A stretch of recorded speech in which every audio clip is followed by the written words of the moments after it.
you're talking about like all of these different things. I'm like, well, I better get ready because they don't see it, but I do. Yeah. Yeah. Right. So Yeah. for sure. So there's these silent powers of social workers when we're utilized appropriately, when our skill sets are valued, not as like glorified administrative assistants who go find them housing, go do this thing, go. We're actually consultants. We can help with innovative ways to address old standing issues because we understand the different levels that folks are impacted. With that being said, I've been often like shared with folks that I consider us like firefighters for emotional and social justice issues. Like we see a problem, we're going to it to try to address it. And everyone can do that, but not everyone has the capacity or interest or training to help someone through a mental health crisis, to help them navigate their healthcare needs, to make sure their education is adequate for where they're at, to help make sure they have communities that have healthy food and like proper drainage. Even things like having streets that flood and not access to parks can really play a role, or trash cans to keep the community clean. Yes. Can impact an individual, can impact families and communities. So there is power that I believe a lot of times is untapped because it's not always respected about what social workers can do, because we value building trust. We value having a deeper understanding so that we're taking the right next steps. We don't know all the steps. We don't know how far the ladder will go, but we know to keep moving and keep moving towards the direction of healing, hope, connection, Community, peace, freedom, all love, all those things. Right. All of those things, which is what started the social work profession in the first place. Like just wanting the peace, the equity, the resources for everybody. On the flip side, social workers get tired. Compassion fatigue is real. Burnout is real, but specifically burnout, I feel like that can go across any profession, right? It's just like overworking. Like I've done too much for too long and now my body's tired. So we experience that in social work, but also compassion fatigue, where social workers, like you said, we get the brunt of it. So we're getting the trauma, we're getting the anxiety, we're getting the depression, even if we're not a therapist, right? Like any social worker, be us masters or licensed social worker, we're experiencing some pretty heavy stories. It's kind of like the nature of the beast. So with that, if we're holding that for too long without having space for self-care, that's where that compassion fatigue comes in. And that can look like exhaustion. It could look like headaches. It could look like lack of empathy. Snappy. Yeah, for sure. And just, lack of patience, where, especially if you work in a specific field where you're seeing the same thing over and over, your sense of what can be helpful becomes diminished, right? So needing to be like replenished, recharged, and sometimes step away can be really helpful for social workers, just like any frontline worker. Yeah. Police officers, firefighters, doctors, you're witnessing and hearing tragedy pretty often. All day. Pretty often. All day, yes. That your own psyche can become an own well-being. You might find yourself working really late because you know that mama really needs that program to make sure the kids don't, so you're working later to really help people, but it's not always healthy for you. And so creating boundaries for your care becomes really essential so that you can sustain yourself. What are some ways, well, if you feel open to sharing, how have you recognized your compassion fatigue, and what are ways that you sustain yourself? Yeah. That's a great question. I'm definitely open to sharing. I feel like I recognize it. So there are two different things. So there's burnout. I recognize burnout if my notes are not done at the end of the day or by the end of the week. I'm like, oh, I'm tired because Yeah. I'm not, because I have a system. And if I'm not adhering to my system, that's like the first sign, right? I would say compassion fatigue is more, I do get a little bit irritable with people in my life. Like that's a big one for me, Yeah. right? Or kind of like, so what you gonna do about it? Like type thing. Like I'm like, okay, if I'm feeling that, I know that I need to take care of myself. Because it is real. Compassion fatigue is real, and you hear these stories all the time. But being able to check that is important. So I actually have practices that I'll do in session, right, with clients if I notice that, like, oh, okay, I know that something is coming up for me. I need to ground myself, bring awareness to my breath, or just do a body scan real quick so I can recenter, but also take a mental note that I need to shift some things in my life so that I'm not feeling this. Right. So outside of the sessions, it would look like creating more time and more space for myself. I know I'm an introvert by nature, and I'm also a mom of two young children and a wife. So it's like when I wake up in the morning, I'm caretaking. I caretake for my profession, and then I caretake when I get off work. So I know for me, having space just for myself to be with myself is so important. Having time with girlfriends, being around people that I love, doing my own like mental wellness practices, whether that's checking in with a therapist or doing journaling or reading my Bible, connecting with my higher power on how I need to take care of myself. Those things have been really helpful. Connecting with colleagues. Hey, I'm feeling this way. Like, what's going on? What's going on out here in these streets? Are you feeling this? Like, getting connected to community is big for me. How about you? For me, how I recognize burnout or compassion fatigue is when I'm actually overworking. When I look up and I've been working for 9 hours, being a business owner and a practicing clinician, those are two different things. And so when I find myself working literally over 8 hours a day, then I'm like, oh, okay, you're in an urgent mode. You're in a zone that's actually not healthy. And in my mind, I'm like, I got to get to the thing. But that sense of urgency, I can feel it. And to me, that's you're not honoring what the human needs, which is like to disconnect.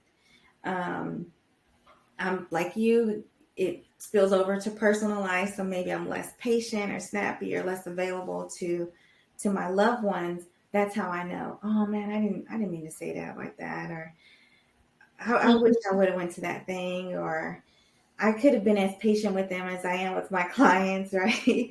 So when I start recognizing it spilling over into my personal life, okay, it's time for you to have hard stops.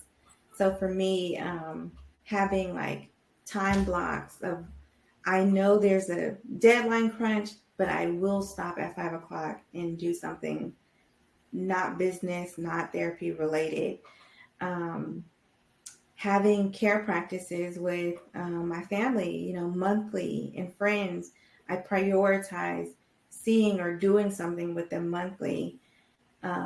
Working out, eating healthy are part of my daily routine. Journaling and prayer as well are practices that I have learned have been really helpful for me for my day-to-day maintenance.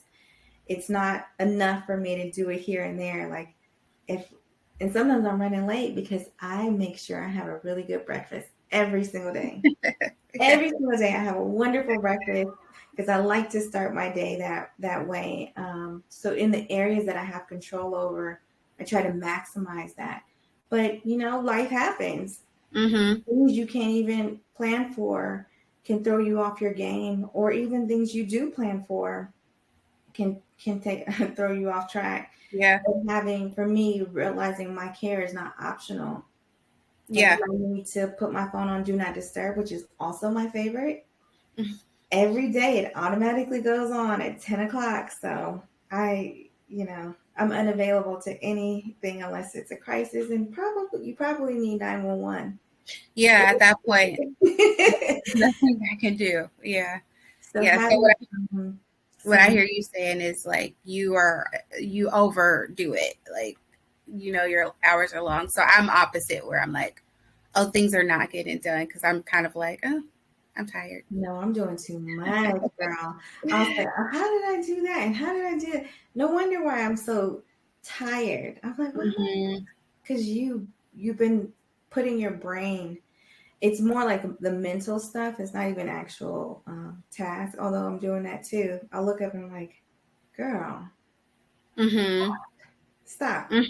Mm-hmm.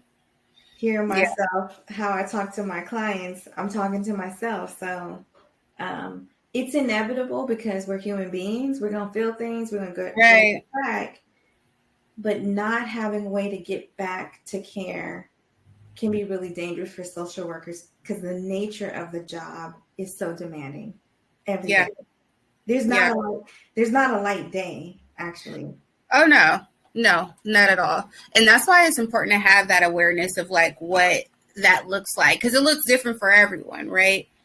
So for you, it's like more overworking, doing too much. And I wouldn't say that it's not that for me. It just looks different where I'm doing too much, and I think work gets affected by all of Mm-hmm. the other things, right? So I'm like, I didn't do none else because now Yeah, I gotta, So, but knowing those signs really helps you to get ahead of it or gives you the opportunity, yeah. right, to get ahead of it and take care of yourself and maybe take a day or a week Our month. off Uh-huh. so that you could take care of yourself. I just planned a day away from my family and I'm not Oh, seeing any clients. I'm like, this has been a really heavy month and I'm feeling it. So I'm that's just exciting. go away somewhere. Leave y'all to y'all own devices, figure it out. But Yeah, taking that time yeah. and being more proactive about it, that's something I'm actually going to be more intentional about with just all of the things, right? Mhm, mhm.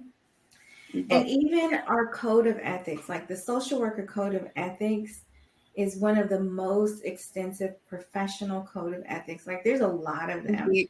And part of what our code of ethics says is like folks have a right to self determination. So understanding our limits means people can make the choices they want in their life despite us being as supportive as we can. And we should honor that and respect that. It yeah, doesn't say do more. It doesn't say no, I'm going to convince them and really, persuade them. We can give them enough information to make the best choices. But respect that people have their own way that they want to do things. yeah, yeah. We are to empower. We are to partner.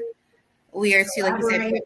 broker, collaborate. We are not enabling anyone, right? So a lot of what we learned is like we should not be working harder than anyone, especially when we are working with adults, which you and I, we both work with adults, right? Right. Right. So it is a partnership. We work really hard for our community. That's why we chose this field because we have a passion for it. But Mm-hmm. also, like you said, there's self-determination. So at some point, there's only so much that we can do, and you do have the right to make your own choices. You Um, experience your own consequences. yes, Right. that. Both positive and negative. Yeah, And that our code of ethics also says if you cannot take care of people appropriately, you should not be in that role. you You shouldn't be. refer them to somebody else. You should not proceed or go forward. So if you are feeling burnt out or compassion fatigue and you become that crabby person to work with, our code of ethics says you need to do something about that. Yeah, you need to figure it out. Take a step back, take care of yourself. And maybe that might be a long time, maybe it might be a night, Yeah. right? Like, but you got to recognize that. Mm-hmm. Um, we're not supposed to, I don't believe we should be a blank slate in the session. I do believe we should bring parts of ourselves to the session, but if we're not balanced and we don't know how to get back in balance, Because that is it could be problematic. dangerous in our care to others, right? We Mm-hmm. can end up unintentionally causing more harm to others. So just like you, probably preach to your clients, we have to take care of ourselves. And Yeah. this social work month, we want to make sure that we as social workers understand our silent power, but also care for ourselves, because the nature of the work is heavy, it is difficult, and it is a lifetime commitment, for the most part. For the most part, should you choose a cause that you feel passionate about, that empowering others to take the best care of themselves is part of what we do. Yeah. And don't forget to extend that to yourself. Not at all. And even if it's not a lifetime commitment, even if it's a seasonal commitment, this still applies, right? You might want to be a social work for a season and then figure out, oh, this is not for me. But in that season, yeah, or this type of social work is not for me. Yeah, this type, because there's all different kinds. Yeah, true. Yeah. All right. Anything else you got before we wrap up? I think we're good. I'm a fan of social workers. Every time I cross paths with one, there's a mutual love and respect. Yes. We know how challenging it is. And there's barriers that exist for us too, even within the profession. Mm-hmm. That we keep each other encouraged, supported, loved, because we know that it's best for our communities. Is also like really good for us too. For sure. For sure. Alrighty. Thank you guys for tuning in. We'll see you next time. Take Bye. care.